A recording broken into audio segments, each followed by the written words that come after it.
Hey folks, BreakAway Homesteader here, and today we are getting some vitamin D and making cuttings of elderberry plants. And the reason why we're doing cuttings now is because right now all the heads of the elderberries are blooming flowers.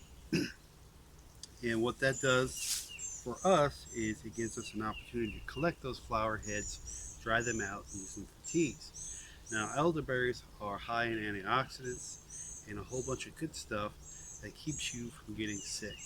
And this time of year is the time you want to be getting stuff like that. And why not take advantage of nature and the things around you?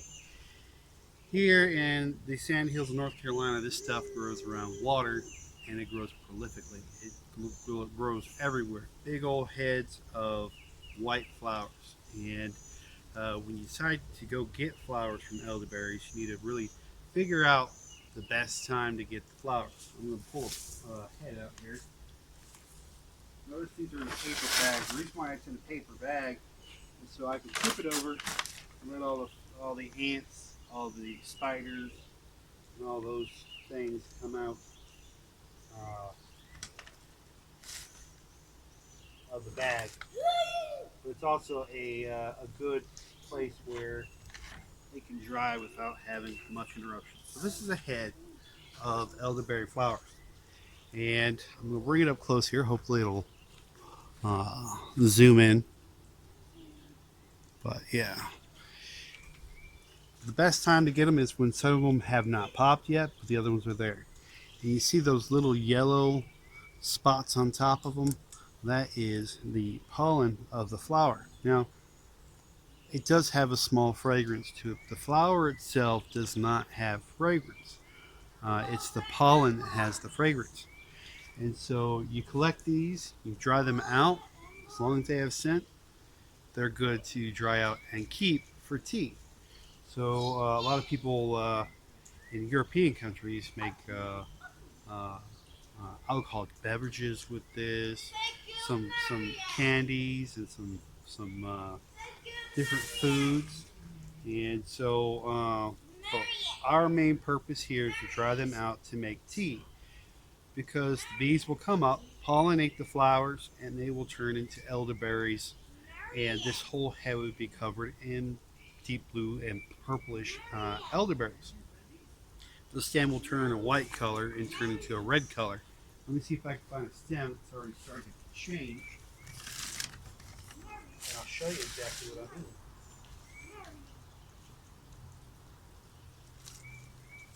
Another stem in here. Here we are. So here's an older head. And you can see it's gone from a white color to this purplish color. And what that purplish color means, the bees have come by and pollinated this plant and they're going to start making berries. And it sends a signal to the plant, the large plant itself, to say, hey, I need more energy to start making berries. So you can see here I got a whole bunch of heads, and that's only to make probably maybe a pint jar's worth of dried flowers. If you're in an area like mine where elderberry grows rampant, it's a good consideration because elderberry flowers are about $30 a pound dried. And so you're saving yourself money, you're getting yourself some home um, therapy, some home remedies that our ancestors used to use for occasions like this. I'm sure in the first pandemic in 1918, people were outdoors getting elderberries and elderflower all the time. So let's talk about the elderberry plant. I'm losing a bunch of heads here. All right, got plenty. I went out yesterday as well, grabbed some more. So now that you've seen the head, so you would be able to identify a elderberry. It grows in a large plate, like it grows very flat. And they have a bunch of flowers. You can see the plate right here.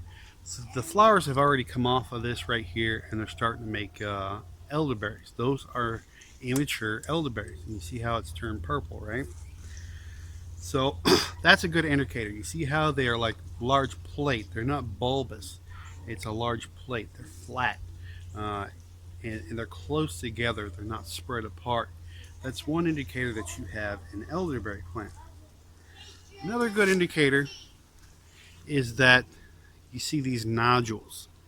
And these nodules here take in moisture to the plant because the middle of the stalk is actually hollow. It's got a pith inside there, and that's why they grow next to the water.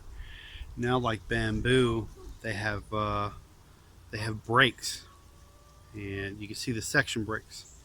So if you want to propagate or make cuttings from a elderberry plant, you would cut on the bottom and above the nodules, place them in water, and let them sit for a while. And eventually, those nodules sitting in the water will shoot out roots.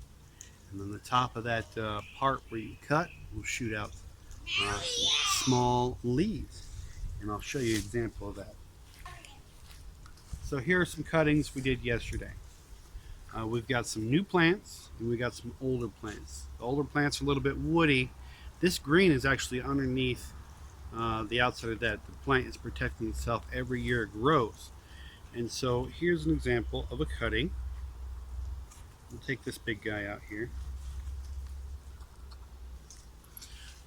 You can see the first ring and the second ring. So I've cut above it and below it. And those nodules will get soaked with water and they'll pop out roots. Now, let me get my knife out here. I'll show you what the inside looks like to give you another indicator of what elderberries contain. So right down the middle, you see how it just goes right down.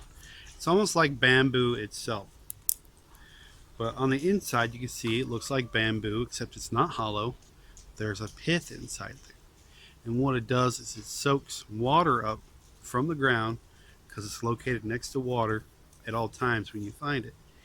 And like a sponge, it draws it up, draws it up, draws it up, and draws it up into these big bulbous flowers, or the elderberry flower heads. And that's why they get so big. That's why this becomes a bush so quickly, and that's why elderberries can grow so fast. As long as they have that source to water. There's the dog. There's May. In the house now. As long as they have that source to water, Okay. they will continue to grow and spread out. So let's make a cutting line. You've got your younger plant, you got your older plant. The older plants, the brown plant, those are better. The younger plants will still produce the same, but the younger plants, so they have less life on this earth, and they're going to be more susceptible to dying out than the older plants would be. So just go across the top and cut off all the leaves, or all the leaf stems. So you get to the point where you think you don't want to make any more cuttings because it lies off. Cuts off there, cuts off there. Now,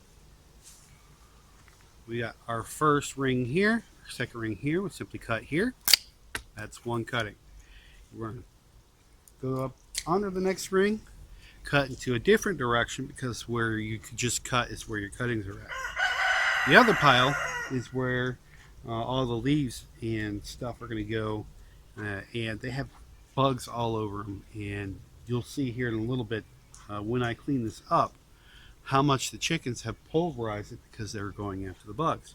So cutting up the next line, out, cut, and depending on how small you want to get it, you can go small. That right there is a cutting. Out and in, out and then in. And that's how you cut starts from a plant. Here's a greener plant.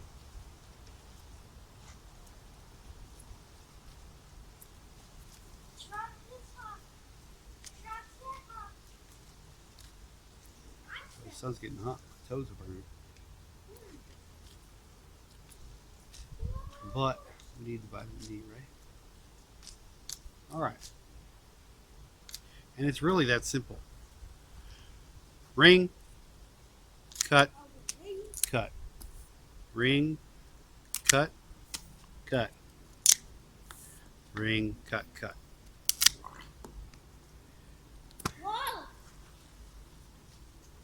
And before you know it, you'll have a whole bunch of starts. And just put them in water. Bring the water level up 3 inches from the bottom, and that'll give them plenty of space to root out. So our cutting reject pile is right here. What we're going to do is take this and put it inside our compost pile as greenery to help incorporate the process of composting. Now, because these are small twigs, I can grab them all once. I can put them in, but all these little small twigs are going to pose a problem for me. Now, what I use here on the homestead are garden cloths. And what these are for leaves, but they're also useful for things like this. And they look like Wolverine claws. You put your hands in them like this, and you literally grab, scoop, and put in. And you pick up so much more with it. But the best part about these is when you're ready to come through, you can just literally scrape at the ground and pull everything into it. You don't have to move so much. This will work better for older people that need that extra extended reach. But once it gets down to a small pile, you can literally pick that up and be done with it. You can find these on Amazon, and we'll leave a link down at the description below. If you enjoyed this video, give it a thumbs up, and as always, have a good day.